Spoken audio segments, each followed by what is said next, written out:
Hello everyone, I am the storyteller and I am here to help you today.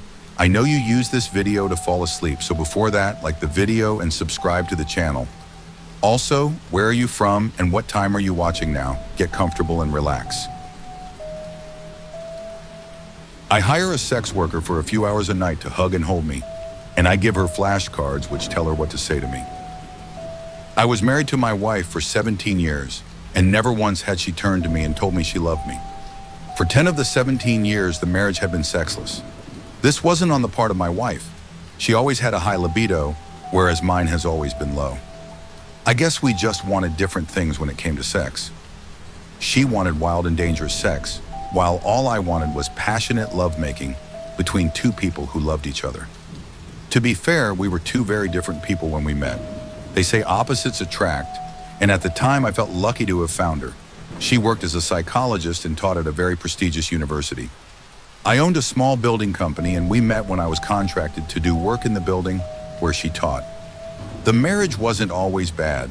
At the start, she was amazing and tried hard to make it work. But it didn't take long for the differences between us to become a barrier. The last 3 years have been the hardest.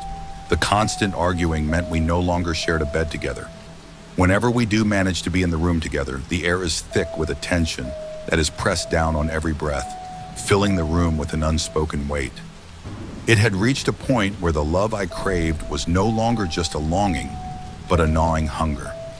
When I first hired a sex worker, it started as a way to just feel the warmth of a woman. I wanted to feel like I was wanted and loved, even if it was a hollow performance. The first 2 times I hired a sex worker, it was just sex. It was nice and passionate at times, but it wasn't the sex I was missing. When I hired the sex worker the 3rd time, I made it clear I didn't want sex. I just wanted someone to hold and to hold me. It felt great, but it was still missing the emotional aspect. And that's when I came up with the idea for the flashcards. I hired the same sex worker every time. Gemma was considerably younger than me. She was the same age my wife was when we first met. Apart from age, the only other thing that resembled my wife was the color of her eyes. By our 4th encounter, Gemma knew what I was after, so when I pulled out the flashcards, she was happy to go along with it. "You make me feel safe. Hold me tightly and don't let go. You're the best thing that's ever happened to me. I love you so much." Gemma was perfect. I didn't need to prompt her, and she knew exactly when to read the cards back to me. Her touch was warm and gentle, as if she could sense the weight of my loneliness, wrapping me in an embrace that felt both safe and electric. With each encounter, I felt more alive, as if she were breathing color back into my gray existence. My encounters with Gemma went from once a month to a couple nights a week. My need for love and validation became like a drug. I was hooked. The withdrawal was unbearable and left me feeling empty, like I had a dark void in my soul. There was a change in me that didn't go unnoticed by my wife. I started dressing differently. There was what you could call a pep in my step, especially around my wife. I won't lie, it started having a strange effect on my relationship with her. She was easier to be around, but I did suspect she knew something was up. The motel where Gemma and I met was a little more upmarket than the usual sleaziness and despair of a roadside motel. It wasn't 5 stars, but it did offer a certain discreetness. When the door opened, I was taken aback. Gemma stood before me, but it felt as if my wife had stepped into the room. She wore the same soft blue dress that my wife loved, its fabric hugging her figure just right, and her hair was styled in the same way, long and cascading with those effortless waves. Even her eyes seemed to shine with that familiar sparkle, making my heart race with a mix of longing and confusion. As she stepped inside, I noticed how she embodied my wife's mannerisms perfectly. The way she tilted her head when listening, the gentle laugh that danced from her lips, and the soft way she held her hands. It felt surreal, a haunting echo of my wife. My heart raced, torn between pleasure and a disquieting sense of unease. Was I still with Gemma, or had I somehow crossed a line into a disturbing fantasy? Gemma's uncanny resemblance to my wife sent a chill down my spine. The same blue dress, the exact haircut, and her mannerisms mirrored my wife so perfectly that it felt like a cruel joke. "How did you know to dress like this?" I asked. She smiled, tilting her head, just like my wife. I thought you'd like it. Don't you remember how much she loved this dress? My heart raced as a knot twisted in my stomach. Was this a coincidence, or had she been watching us? I wasn't sure what to think, and I couldn't, in good faith, continue this charade. I have to go, I said as I quickly left. That evening, a fragile tension hung in the air as my wife and I sat across from each other at the dining table. She glanced up, her blue eyes searching mine, and for the first time in ages, I felt a flicker of something I thought I had lost. I've missed you, she said softly. Really, I replied. It was the first time in 10 years I heard even a hint of empathy from her mouth. She nodded as the tension in her shoulders slightly eased before she reached across the table and gently brushed my fingers. As we moved to the bedroom, an unfamiliar warmth washed over us as our barrier slowly crumbled. Let's forget everything for a moment, she said. That night she gave me everything I had longed for in our relationship. For the first time, I felt the affection I craved as we made passionate love. As we lay there in the sweaty aftermath of our lovemaking, I reveled in the closeness. But that was quickly shattered when my wife started echoing the same phrases from the flashcard I had Gemma recite. I lay there, stunned, my heart pounding as her words echoed in the darkness. You make me feel safe, she whispered. How could she know those exact words? My mind raced as I pulled away slightly, the intimacy suddenly replaced by a chilling unease.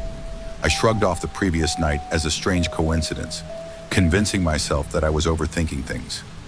My wife had simply said the right things at the right time, nothing more. The next evening, I decided to sleep in the spare bedroom, seeking solitude. Sometime during the night, I was jolted from my sleep as I felt a familiar warmth. Opening my eyes, I froze. Gemma was lying beside me. Her arms were wrapped around me in a tight embrace. A chilling feeling of dread crept up my spine as I looked around the room. All the flashcards I had made for our encounters were now nailed to the walls of the room. You make me feel safe, she whispered, repeating each phrase like a ritual, her voice eerily soft. I couldn't handle it anymore. The flashcards, the strange way my wife had been acting, the eerie resemblance Gemma had started to take on, everything felt like it was closing in on me. I needed space. I needed to breathe. So I went to the motel, the same place where I had met Gemma before, back when things were simpler, back when I thought I had some control over my life. I'd barely settled in when I heard a knock on the door. My heart stopped. I wasn't expecting anyone. Reluctantly, I opened it, and there she was, Gemma. But something was off. She looked exactly like my wife again, but this time there was no warmth. Her eyes were cold, just like the way my wife used to look at me when we argued. You couldn't stay away, could you? She said, her voice dripping with venom. Gemma, why are you doing this? She stepped inside, not waiting for an invitation. Gemma, is that what you call me now? You pathetic little man. The words hit me like a punch to the gut. That's exactly how my wife used to talk to me in our worst moments. You think paying for affection makes you a man? You think a few nice words on flashcards are enough to fix your sad, broken life? She said in a cold, unrelenting tone. Stop it, I said, shaking. She ignored me, walking further into the room. You've always been weak. That's why she can't love you. You disgust her. Shut up, I shouted. You're worthless. You were never enough for her. You'll never be enough for anyone, I snapped. The words, the look in her eyes, the way she embodied everything my wife had said and done to break me over the years. It was too much. I lunged at her, shoving her hard. I didn't mean to hurt her. I just wanted her to stop. But she stumbled back, tripping over the edge of the coffee table. Her body crashed through the glass as I stood there, frozen in horror as she lay motionless on the floor, blood pooling around her. What have I done? I thought to myself. I rushed over to her, but she wasn't moving. The blood was everywhere, glistening under the motel lights. I didn't know what to do. My mind was spinning out of control. In a haze, I dragged her into the bathroom, laying her body in the tub. My hands were shaking as I wiped the sweat from my forehead. For a moment, I thought about walking away and leaving her for the cleaning staff to find. I couldn't think straight, couldn't focus. I needed help, so I grabbed my phone and dialed 911. There's been an accident. Someone's hurt. The police arrived quickly, faster than I expected. I led them to the bathroom, trying to calm my racing heart. I was shaking as I opened the door to show them the body, my mind already running through every possible scenario. But when I pulled back the shower curtain, there was no blood. Instead, lying in the tub was a mannequin lying there with its glassy eyes staring up at me, its limbs twisted and stiff. My stomach dropped. Pinned to its chest and limbs were all the flashcards I had given Gemma. "You make me feel safe. I love you. You're the best thing that's ever happened to me." The officers stared at me, confused, but I couldn't say anything. I couldn't explain it. The room spun as I sank to the floor, gasping for breath. Had I imagined everything? Or had it all been part of some twisted game? As I slumped against the wall, catching my breath, my vision blurred with panic and exhaustion, I noticed one of the flashcards pinned to the mannequin wasn't like the others. The handwriting was different, sharper, and more deliberate. My stomach nodded as I read the words. "Smile, I'm watching you. Your loving wife." Ice ran through my veins. My gaze darted around the room. I hadn't noticed before, but tucked discreetly in the upper corners of the bathroom were tiny, blinking red lights. Cameras. I rushed back into the main room, scanning it frantically. Sure enough, there were more. One behind the mirror, another disguised as part of the smoke alarm. I felt sick.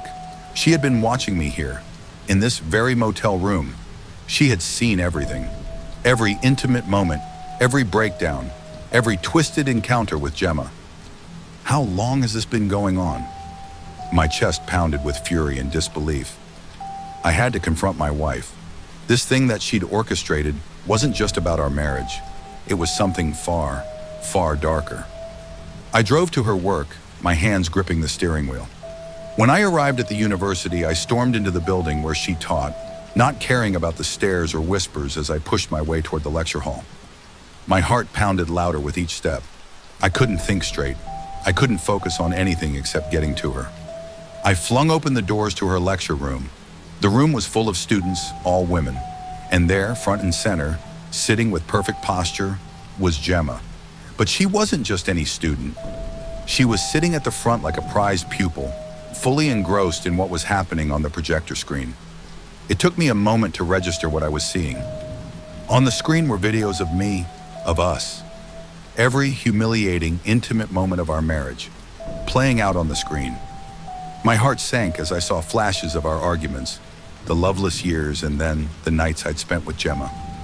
My wife stood at the front of the room, dressed impeccably as always, her cold eyes gleaming with satisfaction.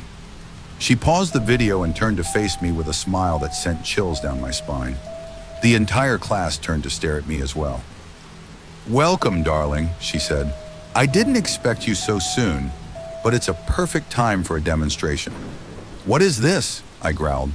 She gestured to the screen casually, like she was explaining a case study.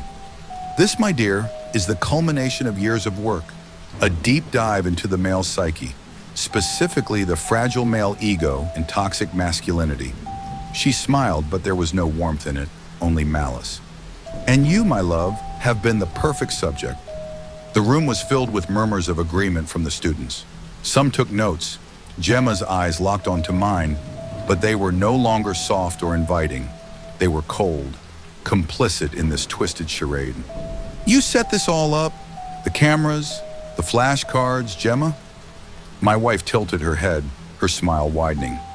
"Of course. Every part of your life, your marriage, your infidelity, I curated it all. I needed to break you down, to strip away every false layer of self-worth until only the truth remained. That's what this experiment was about. What better way to understand a man's breaking point than to use his own desires against him?" I stumbled back, bile rising in my throat. "This is sick," I cried. I felt like I was going to collapse. Every intimate detail of my life had been exposed, dissected, and turned into a study. Every word, every flashcard, every moment of my desperation, it had all been for her amusement, for her research. The students were all watching, some amused, some intrigued, and others looking at me like I was nothing more than a pathetic creature beneath their feet. I couldn't breathe. My world as I knew it had shattered. My wife wasn't my partner. She had been my tormentor, my puppeteer, and I had danced right into her hands. Everything I thought I controlled had been orchestrated by her in the most cruel, calculated way. "You're a monster," I whispered, my voice trembling. My wife's smile widened. "Oh no, darling, I'm a scientist."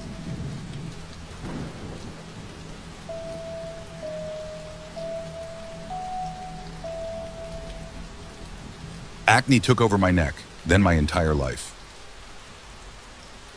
Did you know my eyes used to be brown? Before I start, I must beg of you one thing. Do not speculate about my identity. You already know who I am.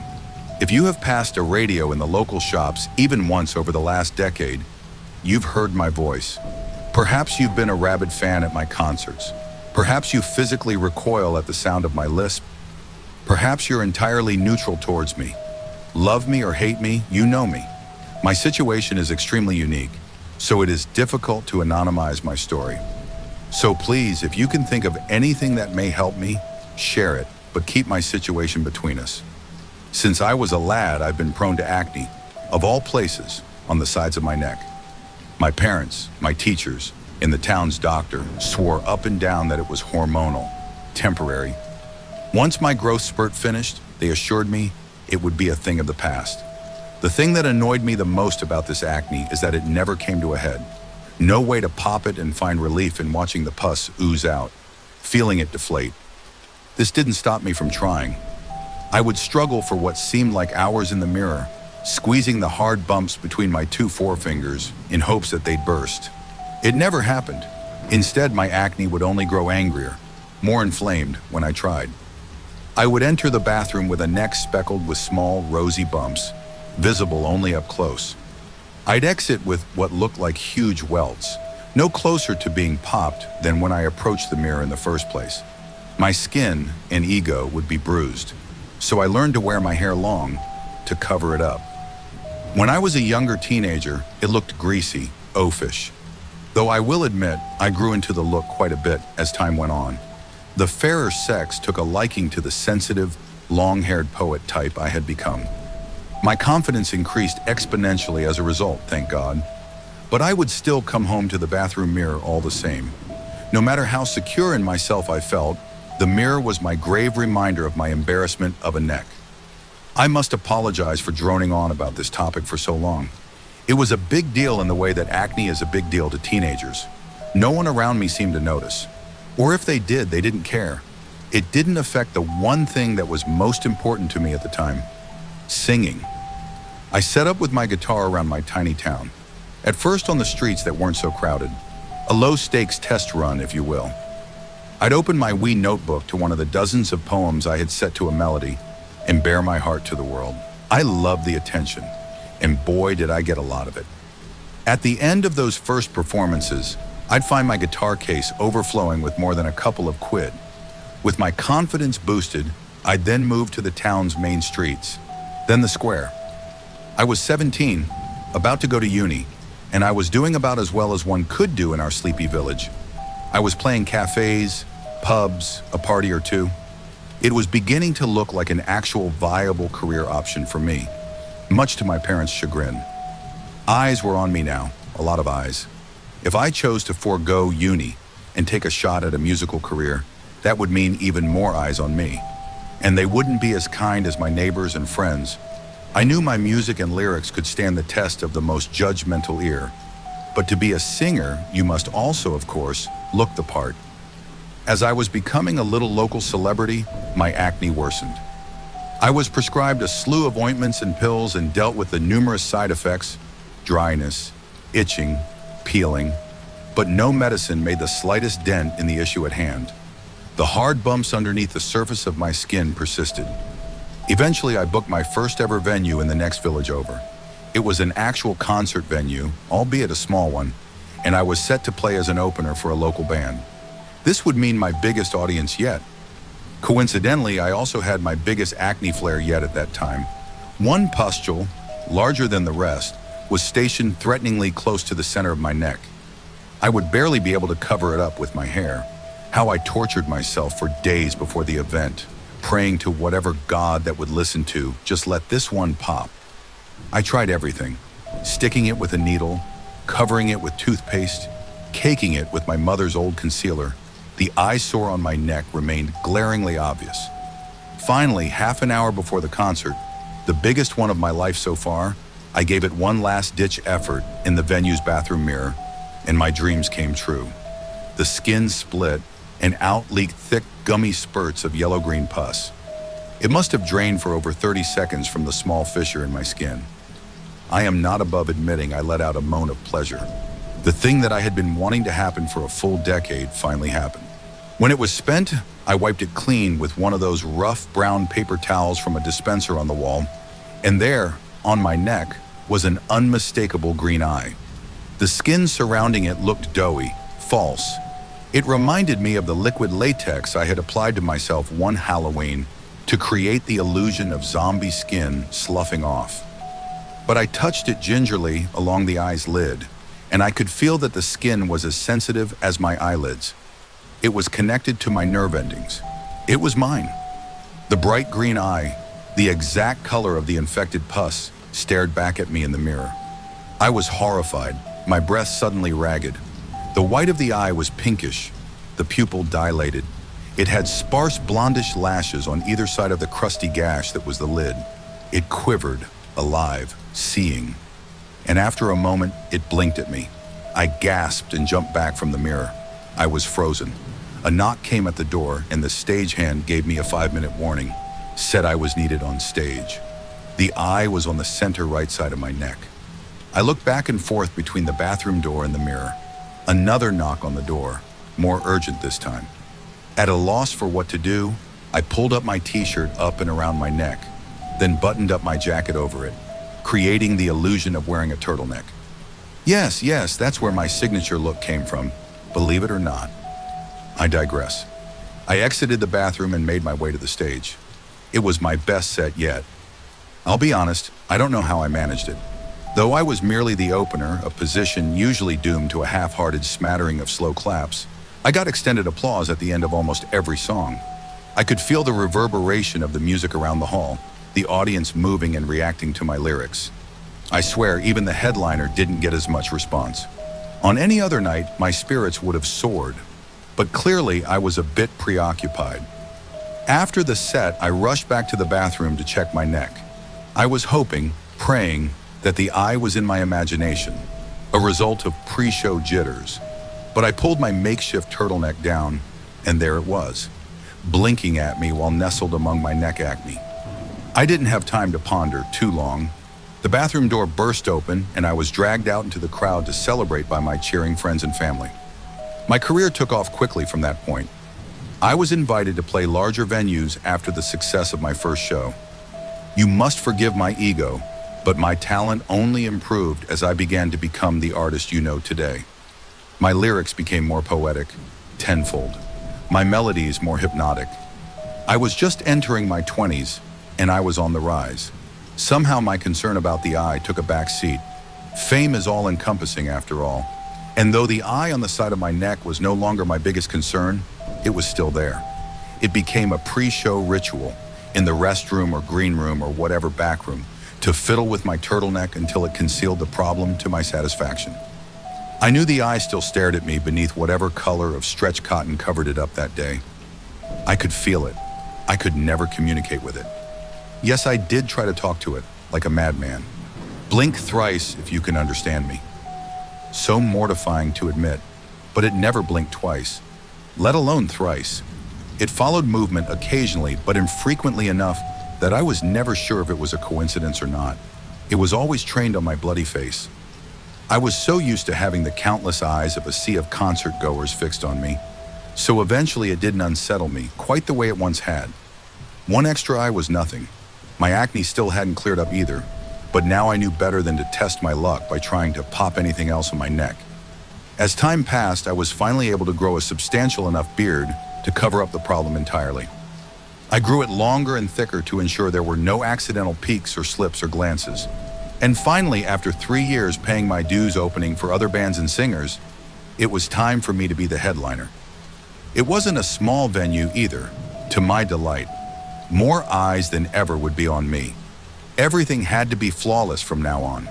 My performances, my appearances, I had to manage the absolute behemoth that my beard had become over the years.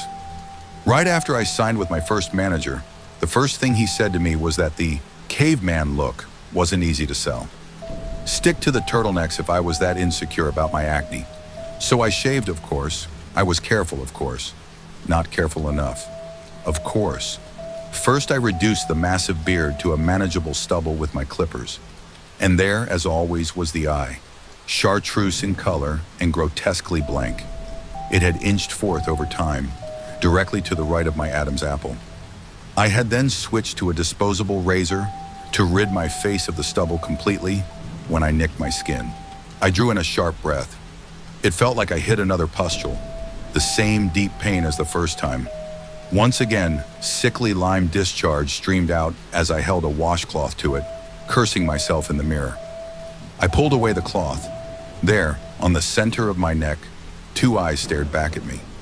One eye was an anomaly, something that maybe I could one day laugh at. I envisioned myself down the road being interviewed on a late-night show and sharing it with the host as a fun, freaky fact about myself, the way one does with an extra toe. It was a mere oddity, palatable. Two eyes suggested something more sinister. The first eye looked at me, it always had, but two eyes moving in unison saw. It was at that moment I realized I was in danger. The eyes looked at me, judged me, wanted something from me, but they said nothing, barely blinked. Now that the eye had a twin, I realized how oddly enchanting they were.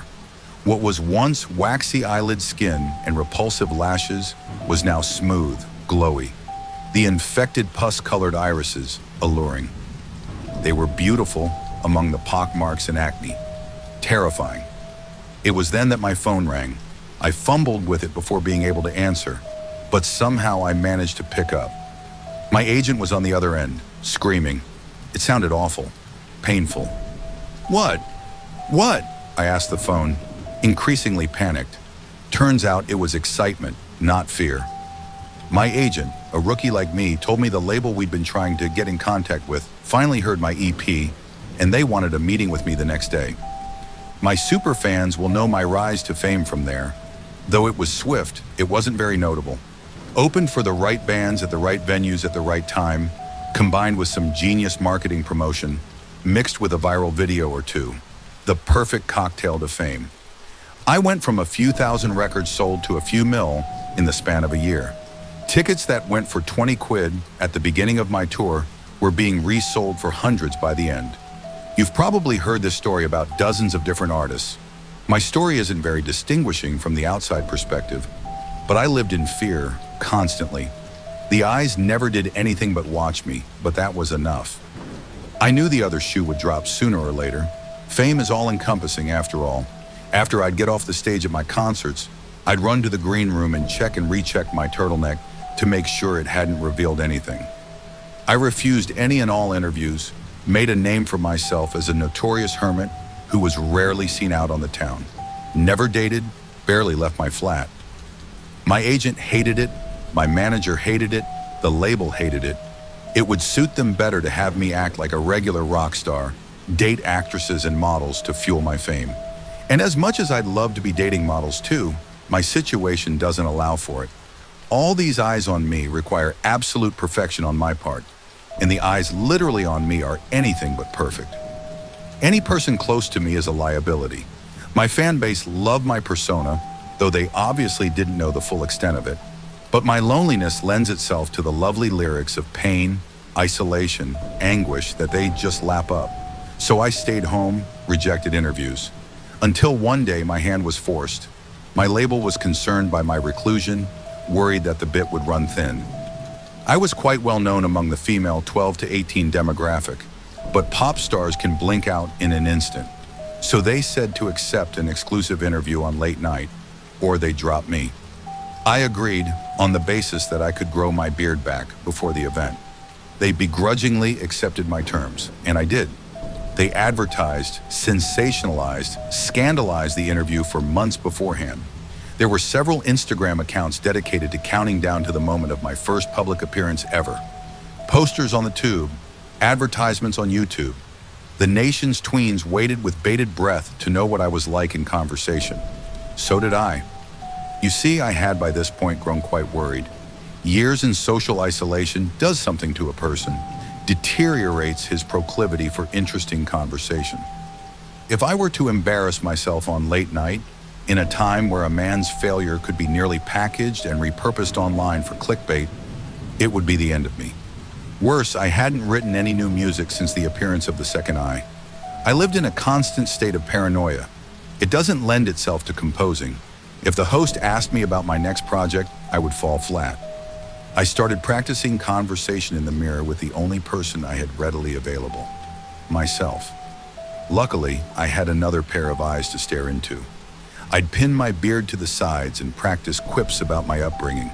Of course I was my parents' favorite. I was an only child. And I swear they'd flash, approving. But more often than not, I'd fall flat, a frightful conversationalist, and they'd stare blankly. I was doomed. The months passed, and finally the night came. A half hour before I was set to go on the show, I was in the green room of the TV studio. I had gone around with the show's film crew trying slices of authentic New York pizza that afternoon, and they were screening the footage they had cut together for a segment on the program. It was deeply, heartbreakingly unfunny. For someone that writes songs that woo the masses, I couldn't string a sentence together for the life of me.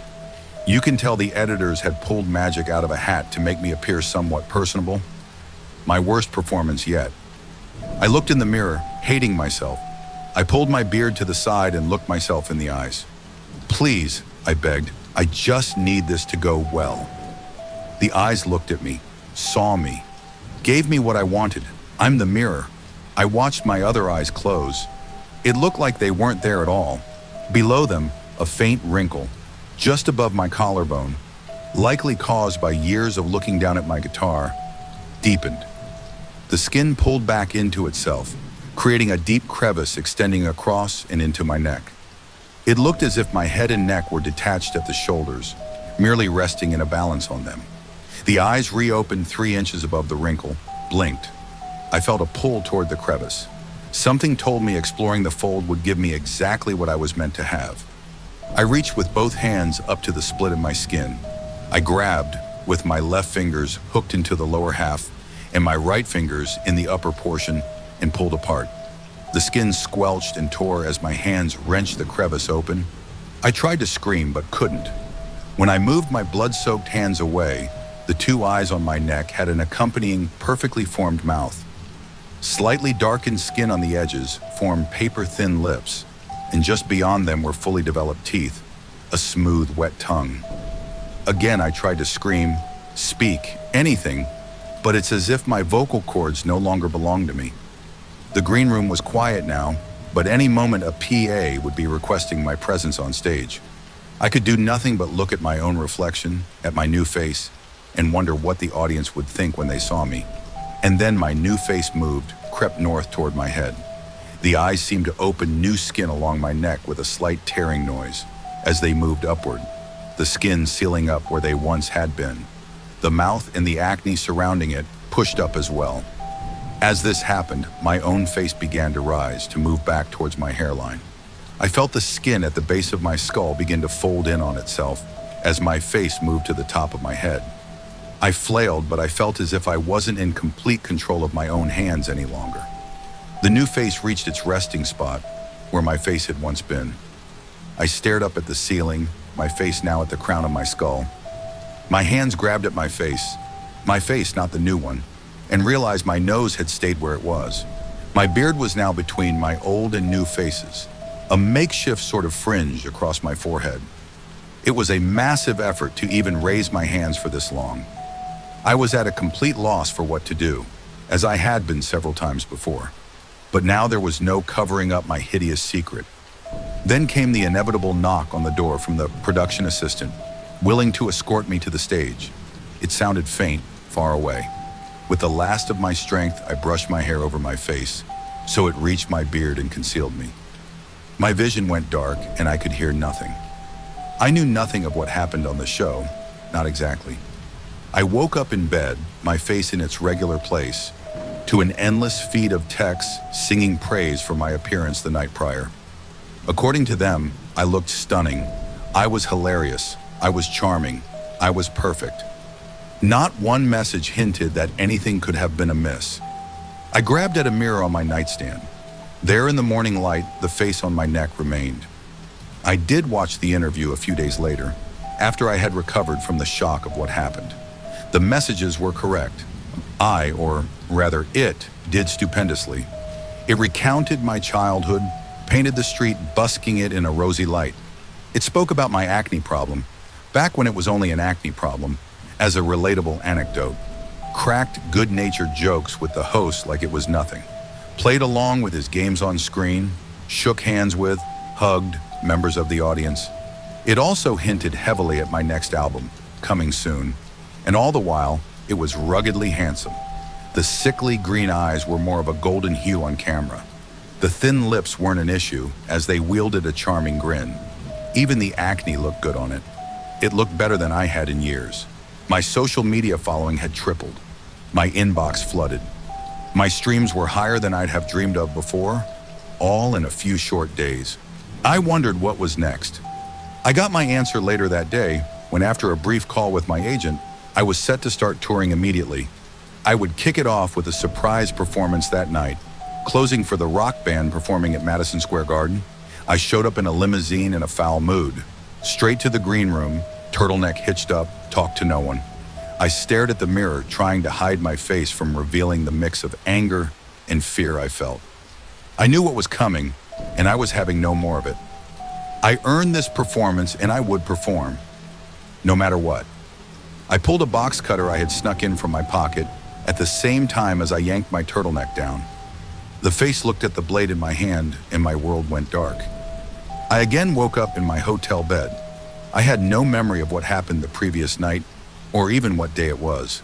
My phone was again flooded with messages praising my performance at the concert. One was from an unknown number. I opened it. "Hey, last night was so much fun. I still can't believe I got to meet you.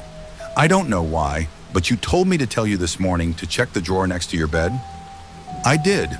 Inside was a note scrawled in handwriting that was not mine. "Try that one more time, and I'll never let you up again. I'm helping you. Act like it." I was done ignoring the issue, and I wouldn't let this thing control me. I sprang out of bed and stomped to the kitchenette. I picked up a knife and again went dark.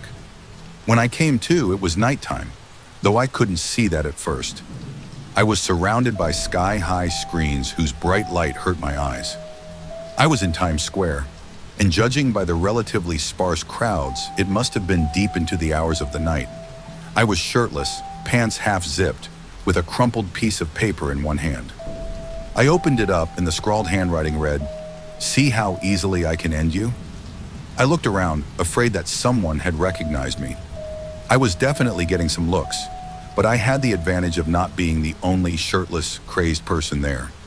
I grabbed for my neck, realizing I had no turtleneck to cover me, and ran the 10 blocks back to my hotel.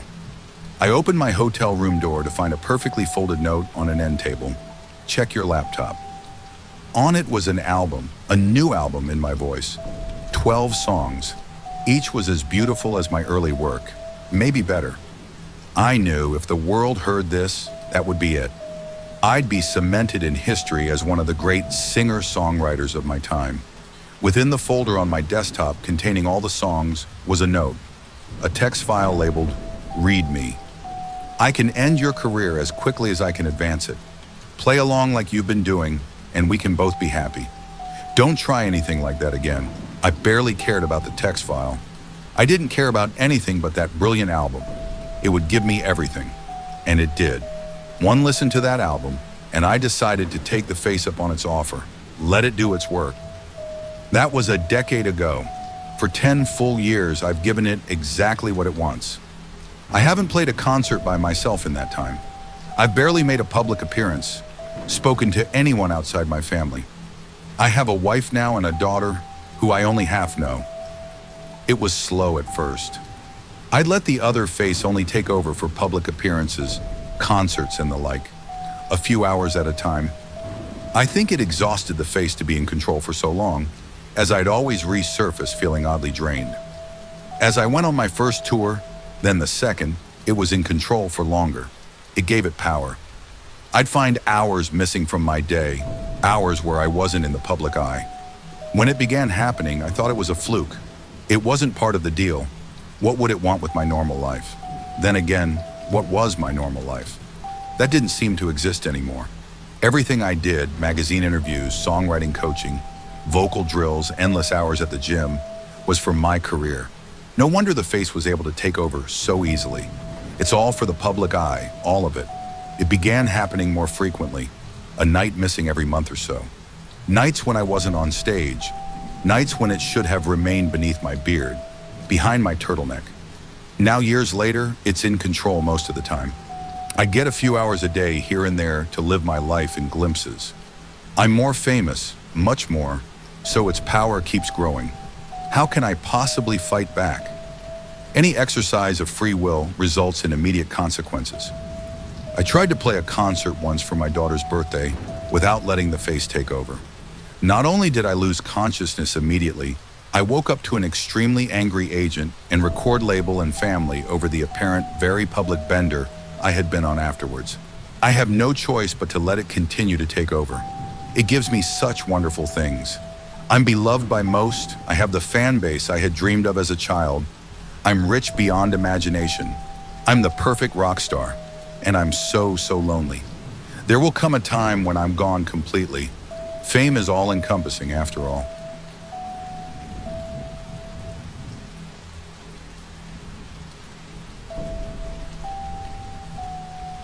Thanks for tuning in to today's horror story. If you have a horror, mystery, or haunting story you'd like to share, send it to us at Urban America Horror. And don't forget to subscribe and turn on notifications so you never miss a new episode when we upload it. We'll always be here waiting for your next horror story.